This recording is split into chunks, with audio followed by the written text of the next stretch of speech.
নমস্কার, সুপ্রভাত। কেমন আছেন সবাই? আমি অনন্যা, অনন্যার ব্লগসের আরও একটি ঝাঁ চকচকে নতুন ব্লগে আপনাদের সকলকে জানাই অনেক অনেক অনেক স্বাগত।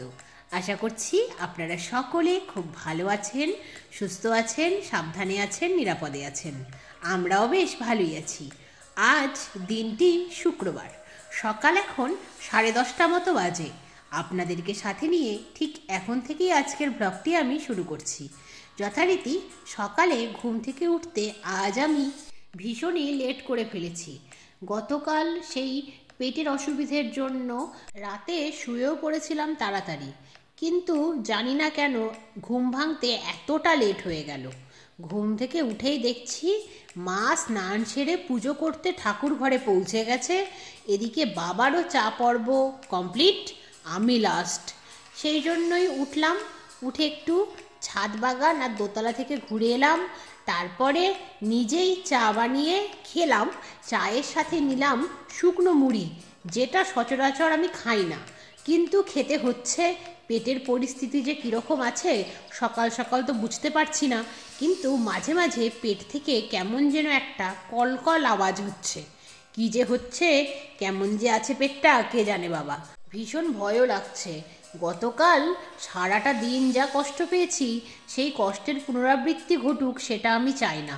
2025 সাল এসে আমার শরীরটা যে এভাবে বিগড়ে যাবে আমি তো দুঃস্বপ্নেও কল্পনা করতে পারিনি। আজকে সকালে অনেকটা লেট করে উঠেছি, এটা যেমন ঠিক, শরীরে তেমন একটা এনার্জি পাচ্ছি না, এটা ইকুয়ালি ঠিক। গতকাল অনেকবার ওয়াশরুমে যাওয়ার জন্য শরীরটা ভীষণই দুর্বল হয়ে গিয়েছে, যদিও বার চারেক ওআরএস কিন্তু আমি জলে গুলে খেয়েছিলাম, তারপরেও এতটা কেন দুর্বল লাগছে কিছুই বুঝতে পারছি না।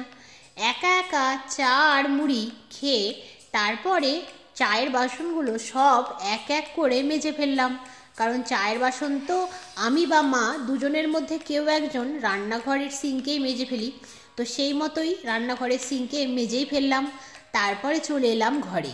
ঘরে এসে প্রথমেই বেডটাকে গুছিয়ে নিলাম। আজ আবার সকাল থেকেই দারুণ রোদ উঠেছে, গত দুদিনের মতো নয়।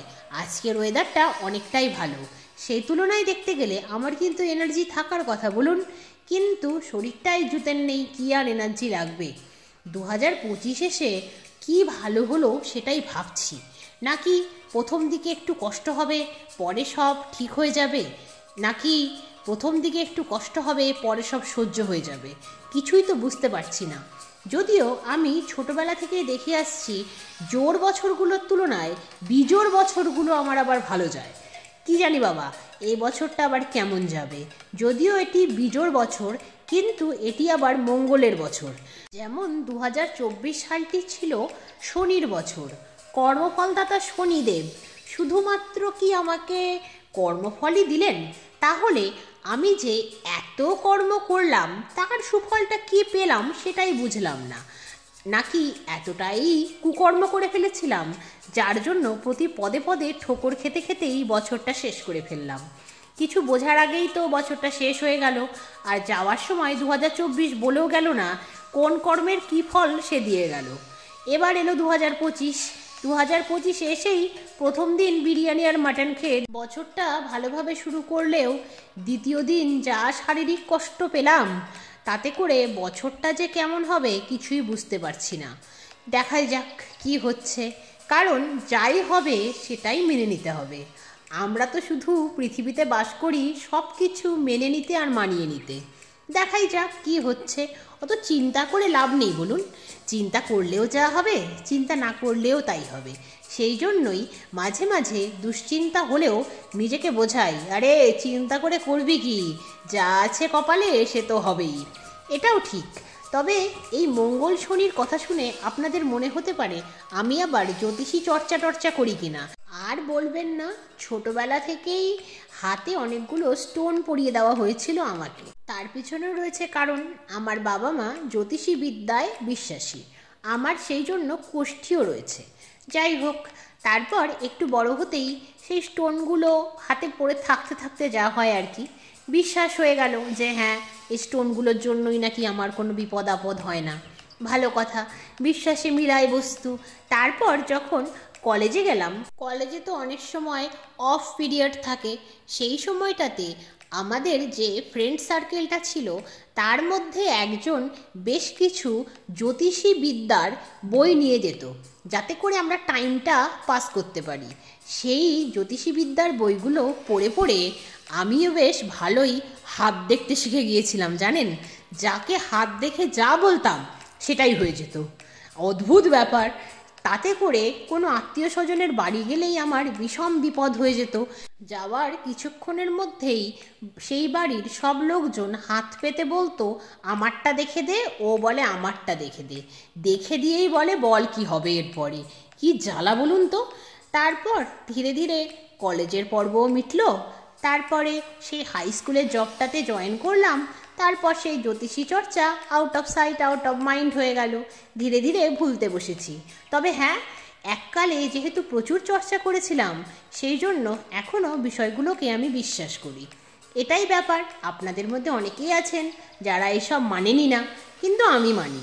যেমন আমি ঈশ্বরে বিশ্বাসী, তার পাশাপাশি আমি জ্যোতিষী চর্চায় বিশ্বাসী।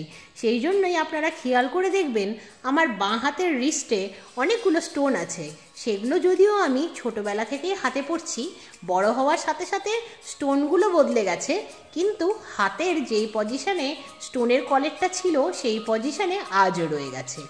দেখুন, আপনাদের সাথে এই জ্যোতিষী চর্চার গল্প করতে করতে আমার কিন্তু ঘরের সমস্ত আসবাবপত্রগুলো এক এক করে ক্লিন করে নেওয়া কমপ্লিট হলো। মা এদিকে পুজো সেরে এসে রান্নাবান্নার দিকটা সামলাচ্ছে, ততক্ষণ আমি এদিকে ঘরের আসবাবপত্রগুলো ক্লিন করে বাসনগুলোকে ঝুড়ি থেকে তুলে জায়গার বাসন জায়গায় রেখে দিলাম। তারপর যথারীতি স্নান সেরে এলাম। স্নান সেরে এসেই মা মেয়েতে মিলে লাঞ্চ সারলাম। আজ মা রান্না করেছে মেথি ফোড়ন দিয়ে আলু, বেগুন, কাঁচা লঙ্কা সহযোগে রুই মাছের পাতলা ঝোল।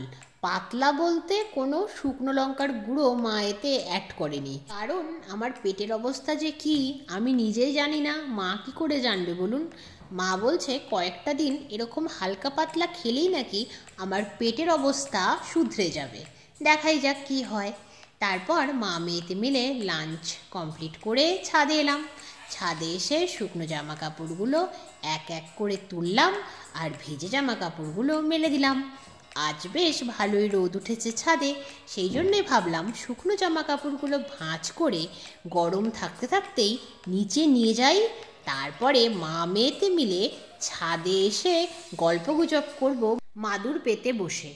কিন্তু কি মনে হতেই মা বলল, আজ দুটো মাদুর পাশাপাশি পেতে নে, চল আজকে বসে থেকে গল্প করব না, আজকে শুয়ে শুয়ে গল্প করি।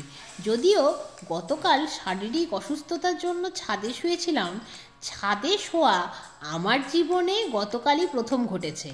এতদিন কখনো মা ছাদে শুতে অ্যালাউ করতো না, কিন্তু গতকাল থেকেই সেই বাউন্ডেশন ঘুচে গেছে। আজকে আমার পাশে মাও ছাদে শুয়েই পড়েছে। তারপর একটু গল্পগুজব হলো, হালকা রেস্ট হলো। আর এদিকে ঘড়ির কাঁটায় 3:45 বাজতেই সূর্যের তাপ কমে গেল। তাই যথারীতি যেটুকু শুকনো জামা কাপড় পেলাম সেগুলোকে ভাঁজ করলাম, আর ভিজে জামা কাপড়গুলোকে তুলে নিয়ে গিয়ে সিঁড়িঘরের ভেতরে থাকা দড়িতে মেলে দিলাম। তারপর মাদুরগুলোকে গুছিয়ে নিলাম আর এক এক করে সব গাছগুলোতে জল দিয়ে নিলাম। আর এদিকে মা একটি গোলাপের ডাল লাগিয়েছিল একটি টবে। আমি খেয়ালই করে দেখিনি সেই ডালটি থেকে কখন কুঁড়ি ফুলে পরিণত হয়েছে। দেখেই তো অবাক, কি কিউট ফুলটি, দেখলেই ভালো লাগছে। তাহলে আজকের মতো এ পর্যন্তই। আবার দেখা হবে খুব শিগগিরই অন্য একটি নতুন ব্লগে। ততক্ষণ সবাই খুব ভালো থাকবেন। আজকের ব্লগটি কেমন লাগলো জানাবেন, ভালো লাগলে একটি লাইক করে দেবেন। আর যদি আপনি চ্যানেলে নতুন হন তাহলে চ্যানেলটিকে সাবস্ক্রাইব করে আমার বন্ধু হয়ে যাবেন। আজ তবে আসি।